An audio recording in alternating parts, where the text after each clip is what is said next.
I want to start today. I'm talking about a guy today called Malchijah. I don't know how to pronounce it in Hebrew, but he was a builder. And just by way of analogy, by a bit of an allegory, I want to do a hands up because I've got this theory. I would like you to put your hand up if you've ever helped someone else move house. Have you ever done? Have you helped? Okay, most people. I want to ask now, have you helped over 3 people move house in your life? Have over 3 people? Okay, we're getting thin now. I want everyone to look at those people with their hands up. I think these are the true heroes of the church. I've got this theory that being asked to help someone move house is like a greater privilege than even being like their best man or their maid of honor at their wedding, or even being like a godfather or godmother to their child. Genuinely, because moving house is basically the worst thing you can possibly do. And to inflict that on someone, you kind of have to be their closest friend. Like it has to be someone you really trust to go through the war with you. You know, like I've helped quite a few. This is obviously building up to bigging myself up. I've helped a lot of people move house. And it's not because I'm good at moving house. I'm actually really not good with my hands whatsoever.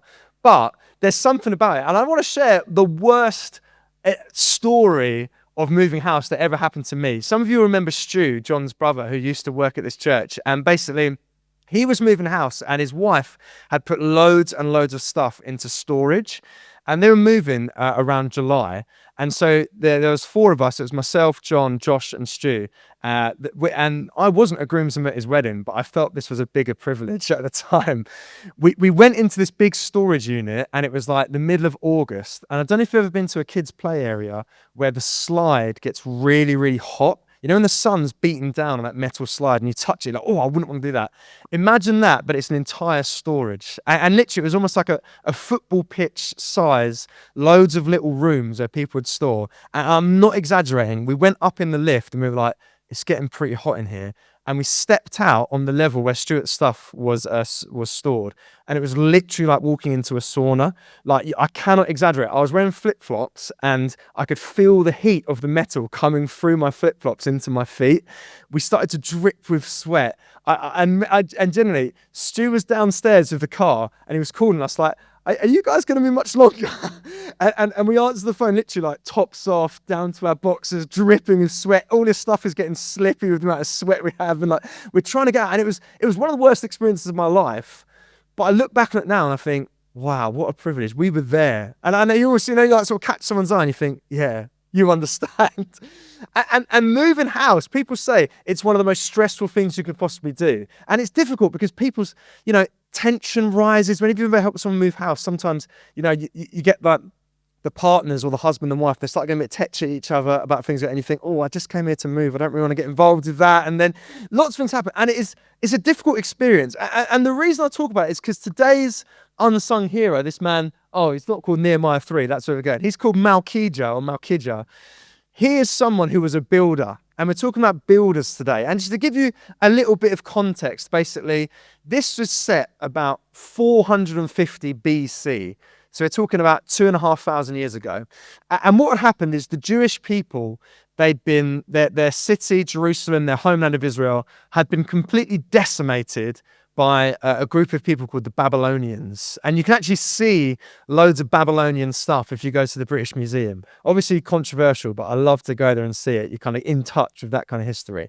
And these people had sacked the city, destroyed it, taken everyone away as slaves and captives. And for 70 years, they'd been in captivity.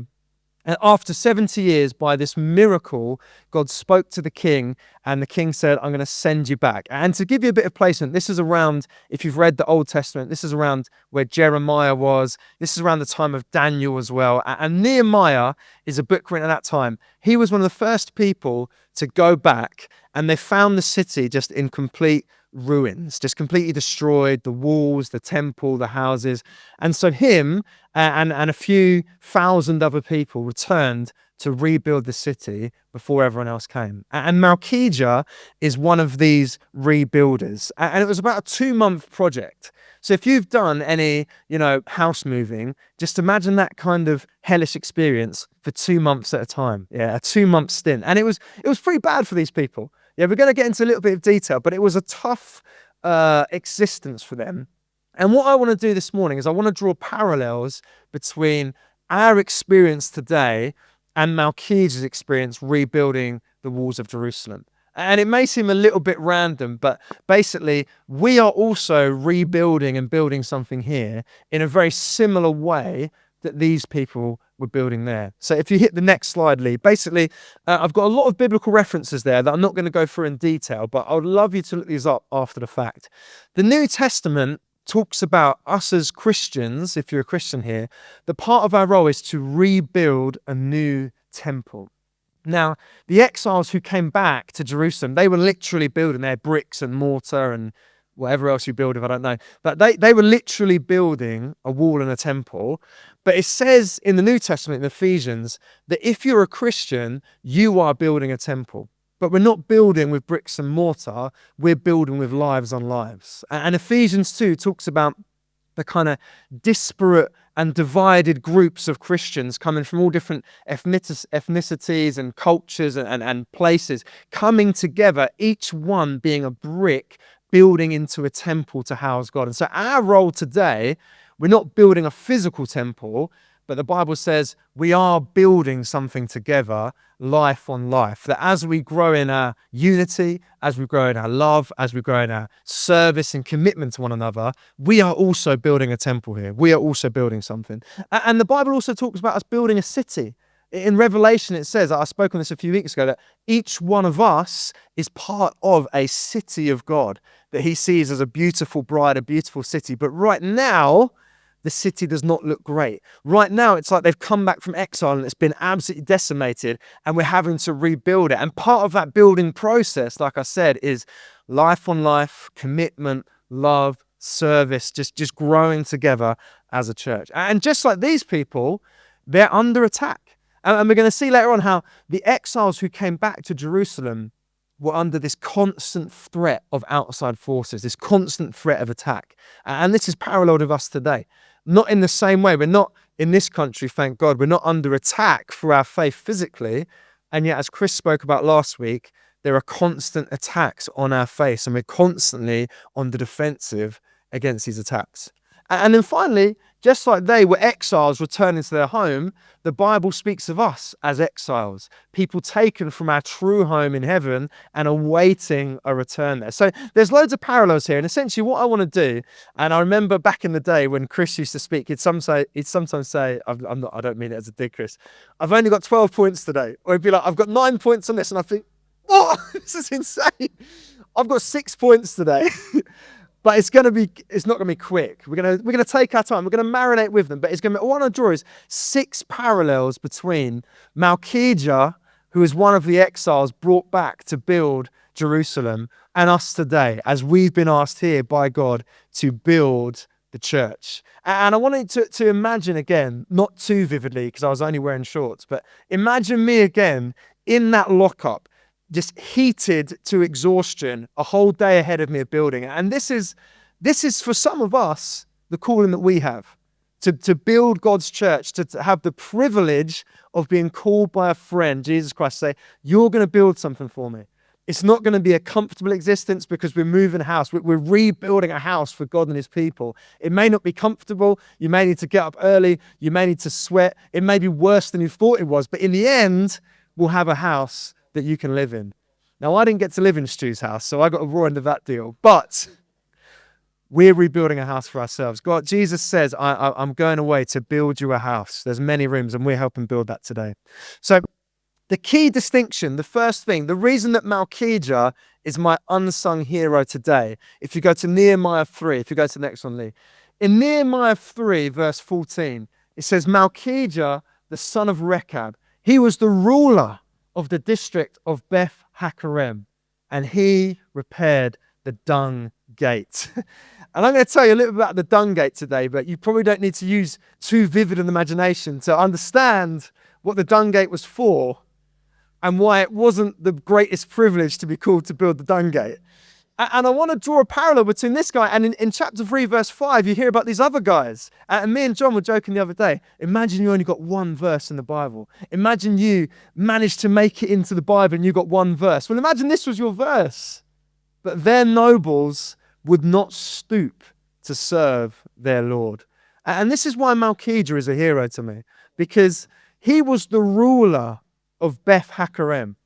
This is a guy who was one of the elites of society. He was like a governor, a mayor. He lived in relative wealth and comfort. And where all the other rulers of these places would not stoop to build for their Lord, he said, I'm not just going to stoop. I'm going to go and build the Dung Gate. I'm going to go where it stinks. I'm going to go where it's not clean. I'm going to go where no one else wants to go, and I'm going to build that gate. I'm going to stoop even lower than anyone. And this is the most important distinction, because you know what? God calls us. If you're a Christian here, God has called you to a life of deep humility and service. And it's not the most attractive life, but there's a reason we can do it. I want to take us quickly to John 13. And this is a really famous and powerful chapter in the Bible. It's where Jesus washes the disciples' feet. I want to read from John 13. This is on the night that Jesus was betrayed, and he says, Jesus knew that the hour had come to depart out of this world, and having loved his own in the world, he loved them to the end. During supper, the devil had already put it into the heart of Judas to betray him. But Jesus, knowing that the Father had given all things into his hands, that he'd come from God and was going back to God, rose from supper, laid aside his garments, taking a towel, tied it round his waist. He poured water into a basin and began to wash the disciples' feet. And I want to make this really clear this morning, that I'm going to be asking a lot of you today. I'm going to be like Nehemiah, calling on the exiles, saying, you've got to come and we've got to rebuild the city. I'm going to be sending some of you to the Dung Gate today. I promise you, you've got a chance to escape now, but some of you, by the power of the Holy Spirit, you're going to be sent to the Dung Gate today. And I want to make this distinction super clear. This is the most important thing I'm going to say today. We are not rebuilding to earn God's favor. Yeah, we're not rebuilding to make sure that we get into heaven. I'm not demanding here or pressuring you here to do something that you shouldn't already want to do, because it says in John 13 that Jesus, who is even higher up than the ruler of Beth Hakerem, Jesus was the ruler of heaven and earth. And it says, because he knew that God had given all things to him and all things were his, so he laid himself low and washed their feet. And I want to say this morning, if you're a Christian, you're not being asked to do something lowly because you're lowly. You're being asked to do something lowly because you're dignified beyond imagination.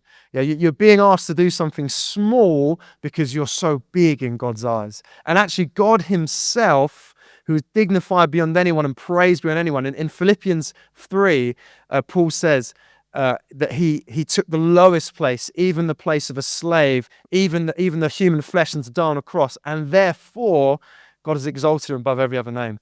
And actually, it's humility born out of knowing God loves me and God is for me that lets us serve. So before I get on to I'm going to try and hit it hard today. We need to be serving, we need to be loving, we need to be lowly, but not to earn anything from God. Not because, I'm just supposed to do it, because we know that everything I have is in God already. That everything I could ever need is in God already. And just like Jesus, that we might be people who say, I've come from God.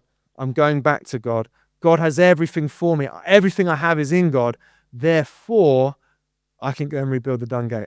I can go to those stinky places in other people's lives and say, I'm going to help you rebuild. So I want to draw some parallels here, because, so the first thing, how did Malchijah build? There are 6 parallels. The first one is he built outside of his area of expertise. Yeah. Malchijah built outside of his area of expertise. Now, this guy was a ruler of a fortified village outside of Jerusalem. So he was used to kind of probably mayoral stuff, probably like opening libraries with big scissors and like delegating budgets and stuff. He wasn't a builder. Yeah, it wasn't like, oh, let's get the best builders to build the Dung Gate. He chose that outside of his area of expertise. This wasn't his calling. Yeah, this wasn't like the best thing that he could have been doing. It probably wasn't what he was even good at. It was difficult work and it was beneath him. I want to say today that there is work that you might need to do in this church. And I don't mean, put some chairs out, although it would be lovely if more people on the setup team. What I mean is there is work of building the church, the Ephesians 2 building of the church, which is growing in unity, growing in love, growing in service, growing in care for one another, that you may feel is beneath you. You may feel that you're not qualified for actually your expertise in a different area. And we were singing this morning, I'm not going to sing it, but God, wherever you would call me, wherever you would lead me. And I think sometimes, like for me, I might close my eyes and be like, you know what, God, yeah, if you want to call me to the private jets, preaching in front of 5,000, like, yeah, I'll do it, God. I'll do it for you. If you want to call me to these things, I'll do it wherever you would call me. But actually, the question is, like, what if God would call you somewhere else?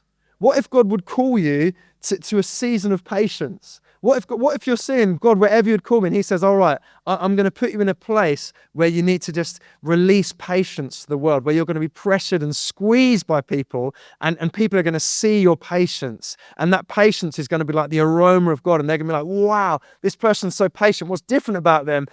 And you'll say, it's Jesus Christ in me. But you might be called to a tough season of patience. You might be called to caring for people.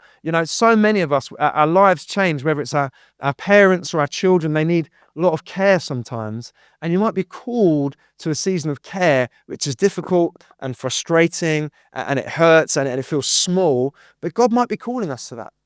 God could call us to anywhere. It might be calling us to difficult work situations where we're going through things that are hard, but God wants to call us to long suffering, to forgiveness, to love. And I could list so many things, but it's very easy for us to look at, okay, how do I want to build the church? Well, I'd love to sing on the worship team, or I'd love to, be on this or that, or preach and that. And actually, so often, God is calling us to things outside our area of expertise. God is calling us to take on a role that seems to be more suited to other people. Think about Jesus in John 13. All the things he could have been doing at that moment. Jesus was a flipping great preacher. He was a great teacher. He could have been up there. He could have been in Jerusalem on the Temple Mount preaching to thousands. But God had called him to wash the feet of the man who would betray him. And so God had called him to something different. Jesus wasn't extra good at washing feet, but he'd been called to that. And so the first thing here is that we might be called outside of our expertise. We might be called outside of our comfort zone to do something that we maybe don't particularly want to do. The second thing is that Malchijah was called to serve in very small ways, small but significant ways. And the book of Ezra, it parallels Nehemiah. They're basically two books about the same thing from different perspectives. And in the book of Ezra, he speaks about when they'd finished building just the foundation of the temple. So the temple had been completely destroyed and sacked by the Babylonians, and they came back and they said, the first thing we need to build is the temple. And so they laid the foundation, and they tried to have a party.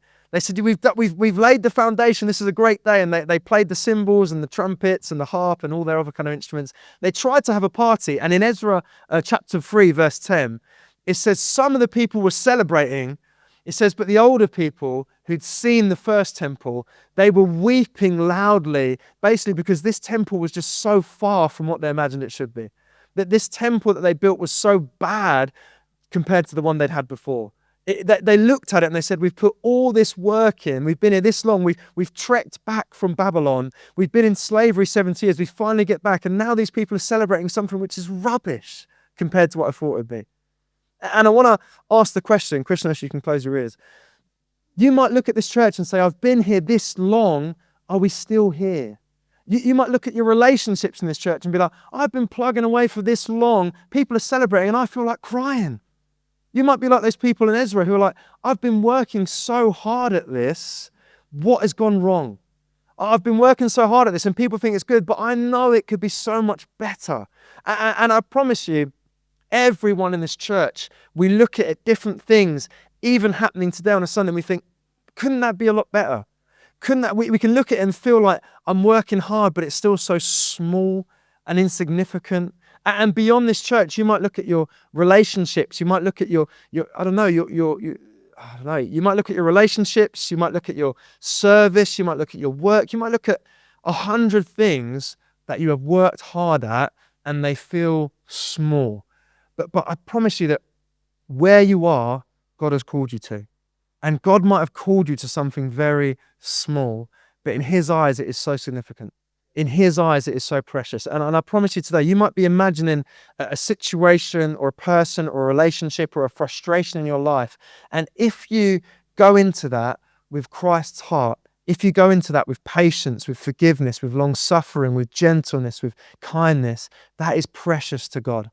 Even the small things. And I promise you, there's a million examples in the Bible, yeah, where God would look down. He wouldn't see the flashy, he wouldn't see the big, he wouldn't see the brilliant. He would look down and he'd say, that tiny act of faithfulness is precious to me. That tiny act of service is precious to me. And there's so many examples. Think of where Jesus himself was born, in that manger, surrounded by shepherds, surrounded by poverty. Think of the woman who Jesus sees at the temple. People were chucking in thousands and thousands, and she throws in one coin. He says, look, disciples, that's worth more to me than anything they gave. There's 100 examples, but we need to know that the small thing that God has called us to, that faithfulness is precious to God. And that faithfulness will be remembered by God, and that faithfulness will be rewarded by God. And Chris spoke about this last week, and I want to repeat it again. In the parable in Matthew, what is it? I can't forget now. Matthew 25, maybe. Jesus tells the parable and he says, well done to the servants at the end of their life. And again, we can emphasize it so much. He doesn't say, well done, good and successful servant. No, it doesn't say, well done, good and famous servant. It doesn't say, well done, good and, brilliant servant. No. The words we want to hear at the end of our life, well done, good and faithful servant. And God is calling us to faithfulness. Faithfulness to our relationships that are hard, faithfulness to our work when it's difficult, faithfulness to our spouses and friends when we'd rather just leave them behind, faithfulness to one another. It's calling us to the small things. So the third way that Malchijah was called, he was called to be far from the temple. I've been looking at the maps this week, and basically the Dung Gate was as far away from the temple as it could possibly be, because the temple was the most ritually, ceremonially, spiritually clean place in the whole of Jerusalem. It was right on top of a hill.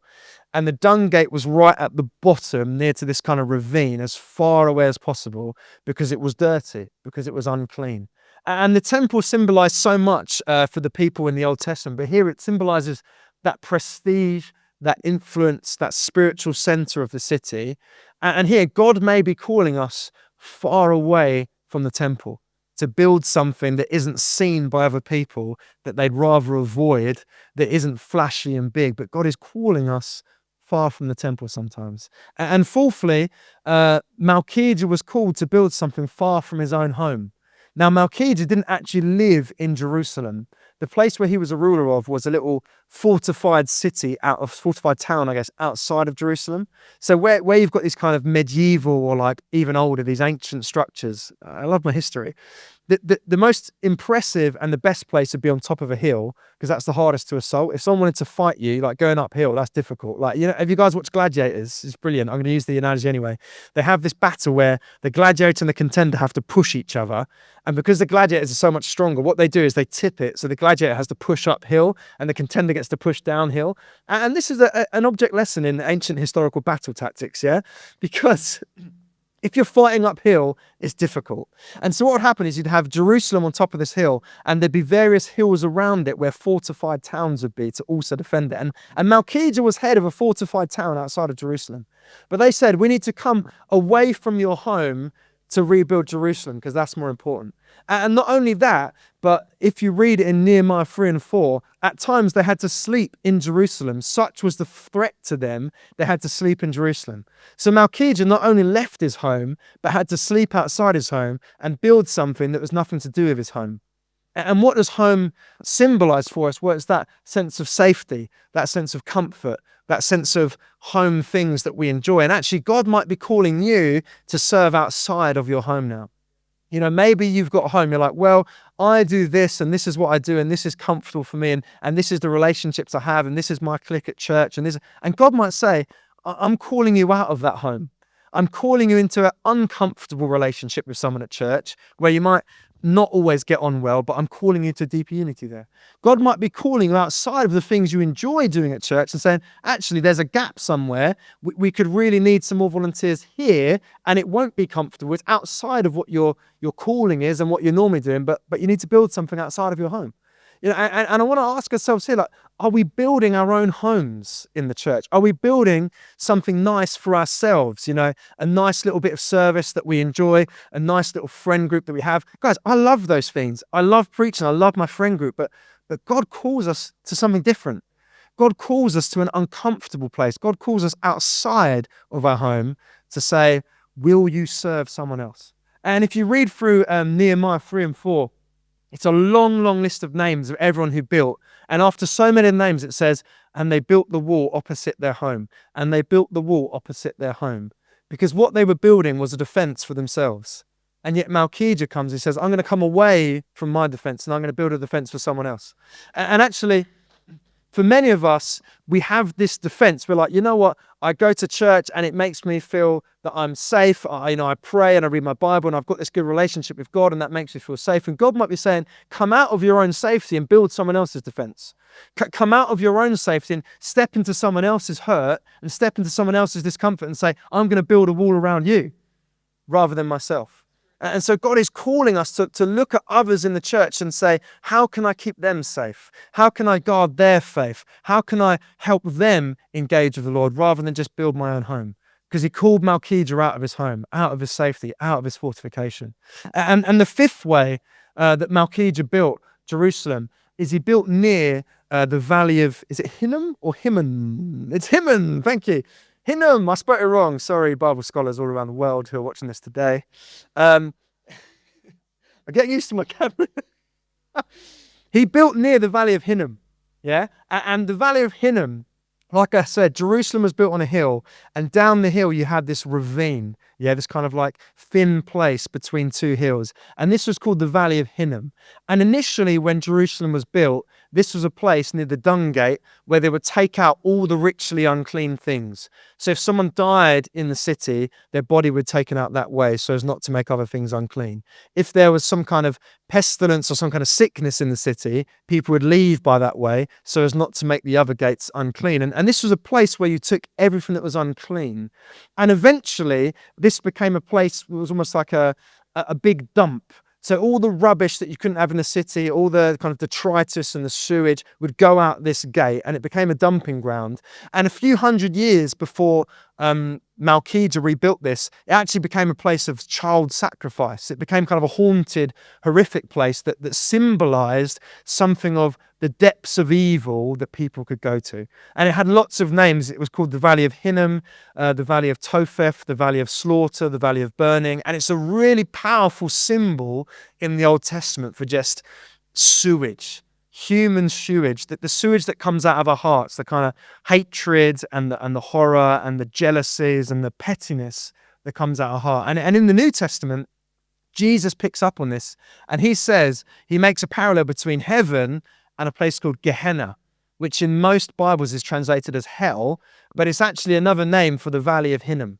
So when Jesus in the New Testament talks about, there's a classic verse where he says, if you call your brother a fool, you'll be in danger of the fires of hell. He actually says, if you call your brother a fool, you'll be in danger of the fires of Gehenna, the fires of the Valley of Hinnom. So this was a place that was so haunted by its history and so horrible that it actually became a synonym for hell itself in Jesus' own mouth. And this place is right outside where Malchijah builds. And so I want to say today that you may be asked to build next to hell itself. That Malchijah, I mean, we don't know what was going on there at the time, but this was a place that had a lot of superstition around it. A place where a lot of evil things had been done and where there was still literal stink and rot and disgusting things going on there. And he was called to build next door. And what does Jesus say about his church? He says to Peter, I will build my church and the gates of hell will not prevail against it. And actually, for some of us in this room, God might call us to build the church right next to the gates of hell. You might feel, you step into work and you're like, I feel like I'm in hell here. I feel like people are coming at me because of my faith. I feel like I can't fit in with people because of my faith. I feel like I'm ostracized and I'm not looked at well. I'm being, unfairly treated because of this. And God might say to you, you're building the dung gate at the gates of hell. You're building the church there. Your faithfulness, your love, your forgiveness, your patience is actually rebuilding the temple wall there. Or sorry, the city wall there. And again, even among this church, you might, God forbid this is the case, but you might look at some of the people in this church and think, I don't want to get too close to them because it stinks. There's a stink coming off them. Maybe a stink of like poor reputation, or a stink of like past sins, or a stink of so many things that we think will make us unclean. And God might call us to rebuild next to them, to say, I'm going to build a wall to make this place clean again. So we might be called there. And the final thing that Malchijah did is he built under constant, I've got the titles there. He built under constant threat of opposition. And just for time's sake, I'm not going to spend too long here, but not Paul actually. He was under constant threat. And if you read Nehemiah chapter 4, from verse 15, he talks about the opposition. Thanks, Chris. He talks about the opposition that he faced. And he talks about how there were this group of people that so hated what they were doing that they would come and threaten them. And basically, when they were building the wall, Nehemiah said to people, A, you've got to sleep in Jerusalem. We can't go back to our homes because we'll be vulnerable there. B, he says, half of you are going to build and half of you are just going to stand there with swords and shields and make sure we don't get attacked. And then he went even further. Nehemiah made this rule. He said, everyone who's building the wall, you're going to have your trowel, your little like digger in one hand and your sword in the other hand, because we need to be ready at any moment because people have opposition to this. And you know, we spoke already about the opposition that we face. In this country, thank God, we don't have physical opposition to our faith. We don't have to hold a sword in our hand to defend our faith. And yet, just as Chris said last week, those little foxes that can come and attack us, that those things that are a constant opposition to us. Yeah, it talks about in the Bible about the devil being a prowling lion looking for someone to consume. And I want to say today that you might be building with your trowel in one hand, but the devil is looking for people without a sword in the other hand. He's looking for people who don't have a defense sorted. And I want to give you one example. It's one of my favorite examples in the Bible, because the Bible always catches you out. The Bible always like, oh, actually, you didn't think that, did you? In 2 Corinthians 2:11, Paul has this great phrase. It says, we will not be outwitted by the schemes of Satan. And you might think, okay, well, what are the schemes of Satan? How is he going to trick me? And again, Chris spoke last week about Smith Wigglesworth and the demon at the end of his bed, and thinking, oh, just roll over. Don't worry about that. And that's true. So many of us, we would be ready. If the demonic force came to our door, for many of us, we'd think, great, this is my time. I'm going to speak in tongues. I'm going to preach it out. I'm going to kill. For some of us, we'd be ready for that, but we wouldn't be ready for the others of Satan's schemes. And actually, if you turn with me to 2 Corinthians 2, verse 11, we learn what Satan's scheme actually is. And it is far more subtle and far more deadly than sending a demon to you in your dreams. What does he say? 2 Corinthians 2, verse 5. If anyone has caused you pain, he's caused pain to all of you. For this person, they've been punished enough. You should turn to forgive and comfort him, or he might be overwhelmed by sorrow. So I beg you, reaffirm your love for him. For this is why I wrote, so that I might know that you're obedient in everything. Anyone you forgive, I also forgive. Indeed, what I've forgiven, if I had to forgive anything, has already been forgiven in the presence of Christ. Verse 11. So we would not be outwitted by the schemes of Satan. So what was Satan scheming against the church in Corinth? He was scheming unforgiveness. He was scheming people saying, what you did was so bad, I don't want to forgive you anymore. Satan's schemes for this church, I promise you, is unforgiveness. Satan's scheme for this church is resentment. Satan's scheme for this church is bitterness.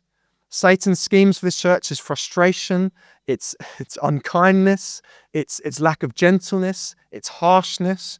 Satan is not scheming to have like a bomb go off in this church and take us out. because that's a very simple scheme. He has schemes that are far more insidious, that are far more dark and far more dangerous for us. And actually, what we are building here, what we're called to build, is having a sword in our hand. And the sword is not to attack each other. The sword is to say, if I see unforgiveness in my heart, I'm going to cut it out like a scalpel. If I see bitterness building up towards someone, if I see frustration that I'm not going to air, I'm just going to backbite and gossip, I'm going to take that as a scalpel and cut it out of my heart. If I see faithlessness in someone, if I see unkindness, I'm going to cut that out of my heart and I'm going to speak to my brother and sister about it. So what are we called to build here? We're called to build the fruit of the Spirit in our church. And I've said it so many times, I still can't remember it. You need to remember it too. The fruit of the Spirit is love, joy, peace, patience, kindness, goodness, self-control, faithfulness, gentleness. Thank you, Isha. 100 Bible points. Well done. But yeah, what is Satan's scheming against us? It's that we would not show those things to one another. That we wouldn't be gentle, we wouldn't be good, we wouldn't be kind, we wouldn't be patient, we wouldn't be long-suffering. So Satan is scheming against us, and the sword in our hand has to be against our own heart. I'm going to cut that out of my heart with a scalpel. I'm going to repent. I'm going to be lowly and stoop. There's that stooping again. If someone's hurt us, if someone's done something against us, there's a stooping, isn't there, to say, that actually hurt my feelings. I didn't like it when you did that. That can be a vulnerable place, but God calls us to stoop. God calls us not to be like the rulers of Tekoa who said, I'm not going to stoop to serve my Lord. I'm just going to watch and hope it gets built without me. God calls us to be Malchijah today. I'm going to stoop to the lowest place. I'm going to go to the Dung Gate and I'm going to build something powerful here, not for myself, but for others. So I just want to finish here with this last slide. Are you building with us? Because there's a group of us in this church. We're building here. We're building relationships. We're building kindness. We're building forgiveness. We're building long-suffering. We're trying to build the house of Jesus Christ here, that he might be here by his Holy Spirit. And whether you've been here a week, whether you've been here 20 years, whether you're in the leadership team or not, doesn't matter. The question too is, are you building with us?